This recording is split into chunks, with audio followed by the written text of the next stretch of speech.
Welcome to today's episode. We focus on a growing debate at the intersection of humanitarian responsibility, national sovereignty, and regional geopolitics. Has the Bangladesh agreement to an UN proposed humanitarian corridor into Myanmar's Rakhine state become a noble gesture or a strategy? Let's delve deep into this unfolding situation and examine what it means for Bangladesh. The recent proposal to establish a humanitarian corridor through Bangladesh to deliver aid to Myanmar's Rakhine state under UN supervision has triggered intense debate and concern among political, diplomatic, and security analysts in Bangladesh. Interim government's foreign affairs advisor Mr. Tauheed Hossain recently stated that Bangladesh has given principled consent to this initiative, though conditionally and under UN oversight. However, shortly after, the Chief Advisor's Space Secretary Shafiqul Alam clarified that no formal discussion has occurred with the UN or any other international organization.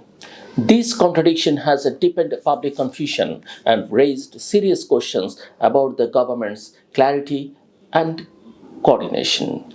The political and diplomatic significance of such a decision cannot be overstated. The current interim government in Bangladesh came to power through a mass uprising and is still in the process of going complete political legitimacy and inclusive participation.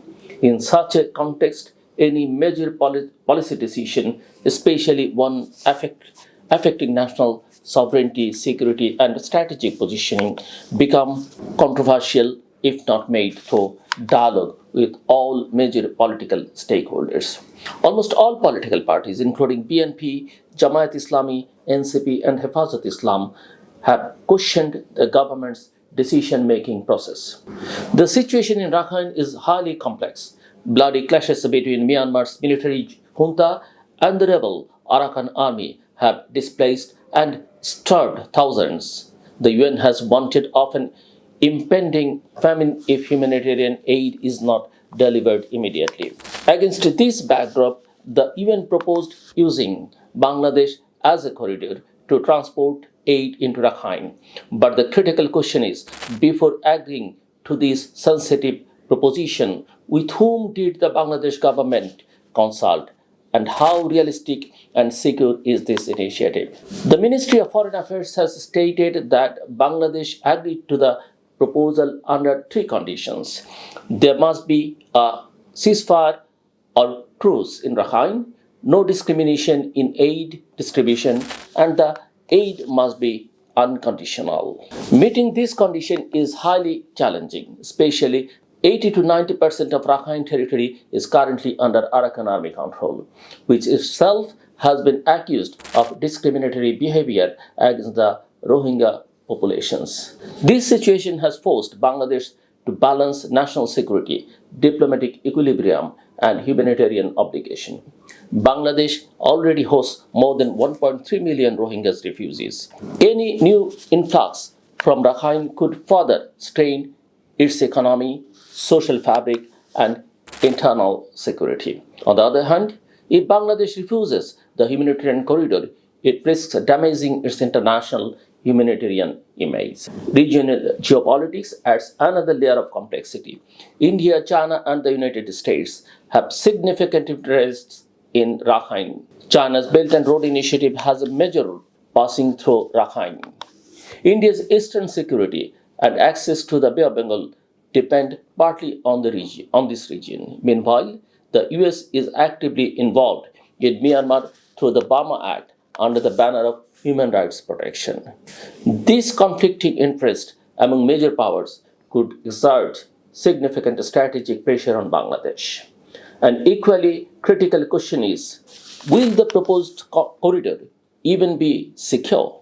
Even under UN supervision, can anyone guarantee that the aid will reach only the intended civilian population? Or could rebel forces seize the supplies and use them for military gain? Historical precedents in Iraq, Syria, Kurdistan, and Ukraine suggest that such risks are far from hypothetical. Before answering these questions, the Bangladesh government's announcement of its principled consent has already raised concern among opposition forces, ordinary citizens, and strategic analysts. The government maintains that it will not enter Myanmar territory and will only provide logistical support within Bangladesh. But this raises new questions. Through which route will the aid travel? How will it be monitored? Under whose supervision? Moreover, the government's claim that no final decision has been made, while its Foreign Affairs advisor insists that policy level consent has been given, reflects a troubling inconsistency that further complicates the narrative. Analysts argue that launching such a significant initiative could be politically and diplomatically self defeating without a clear political consensus.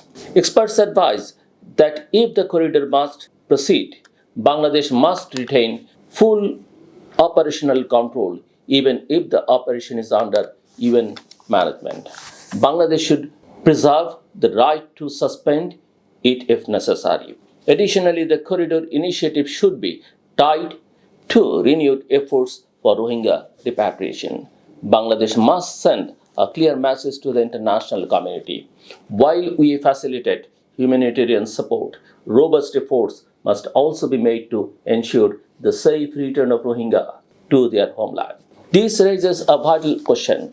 Would the situation have been so fraught if the government had consulted all political forces beforehand? Many believe that a broader consultation would have strengthened the government. Political parties like BNP, Jamaat, NCP, and Hifazat have stated they are not against humanitarian aid, but they insist that such aid must not compromise Bangladesh sovereignty and security. They argue that had they been included in the dialogue, they could have presented alternative strategies or conditions. Bangladesh's best course of action is to strike a balance between international pressure and humanitarian responsibility. Before activation any corridor, the government must formulate consolidated position. Though consultation with the armed forces, political parties, diplomats, civil society, and security experts. Simultaneously, transparent diplomatic engagements with India, China, and the US, and the UN must establish a secure and sensible operational framework, ensuring Bangladesh's full control over its territory. In conclusion, while a humanitarian corridor may be a noble endeavor, behind it lie layers of diplomatic maneuvering, military calculations, and regional politics. It is not merely a humanitarian issue, but a test of national security, national stability, and Bangladesh's long term strategic vision. If the government wants to pass this test, it must proceed with transparency, consensus, and unwavering commitment to the national interest. This is not just about crossing borders, it's about drawing lines between compassion and caution, diplomacy and danger. As Bangladesh faces the burden of leadership in a volatile neighborhood, with this corridor open a path to peace or a gateway to greater vulnerability. Only time and wise policy making will tell. Until next time, stay informed and stay thoughtful. Thank you.